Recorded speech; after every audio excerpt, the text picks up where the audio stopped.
ஸ்ரீமதே ராமானுஜாய நமக. உடையவரின் உபதேச மொழிகள். சரம சந்தேசம். விரோதி பரிகாரங்கள். தொகுப்பு. விளக்கம். இரகசியத்ரய தத்வத்ரய ஞானமில்லாதவருடைய ஸ்ரீபாத தீர்த்தத்தை ஸ்வீகரிக்கலாகாது. இரகசியத்ரயமாவது திருமந்திர துவய சரம ஸ்லோகங்கள். இவற்றை அறிவது ஆச்சாரிய உபதேச முகமாக.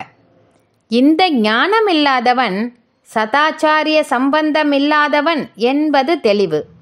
சித் அச்சித் ஈஸ்வரன் என்ற தத்துவங்களை தெளிவாக அறியாதவன் தேகமே ஆத்மா என்றிருக்கும் தேகாத்மாபிமானி. ஆத்மஸ்வரூபம் அறியாதவன், அந்த நிஷ்டையும் துளியும் இல்லாதவன். இப்படிப்பட்டவருடைய சம்பந்தம் விளக்கப்பட வேண்டும். சதாச்சாரிய சம்பந்தமுள்ளவரும் ஞானானுஷ்டான சம்பன்னர்களுமான ஸ்ரீ வைஷ்ணவருடைய ஸ்ரீபாத தீர்த்தத்தை நித்தியமும் எப்பாடுபட்டாவது பெற்று ஸ்வீகரிக்க வேண்டும். இத்தொடர்பில் நமது பெரியோருடைய அனுஷ்டானத்தை தெரிந்து அனுஷ்டிக்க வேண்டும்.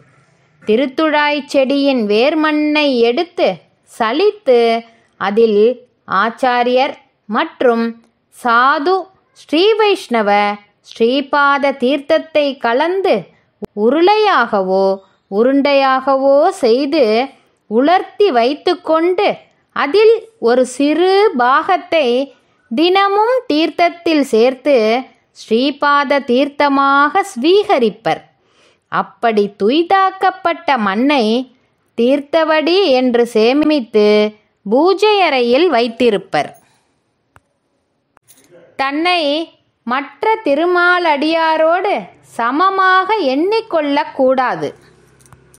நின் திருவெட்டெழுத்தும் கற்று உற்றது முன்னடியார் கடிமை என்ற திருமங்கையாழ்வார் பாசுரம் இங்கு பிரமாணம்.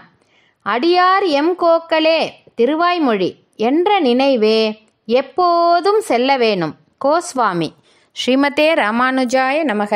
ஆழ்வார் எம்பெருமானார் ஜீயர் திருவடிகளே சரணம். ஜீயர் திருவடிகளே சரணம். ராமானுஜா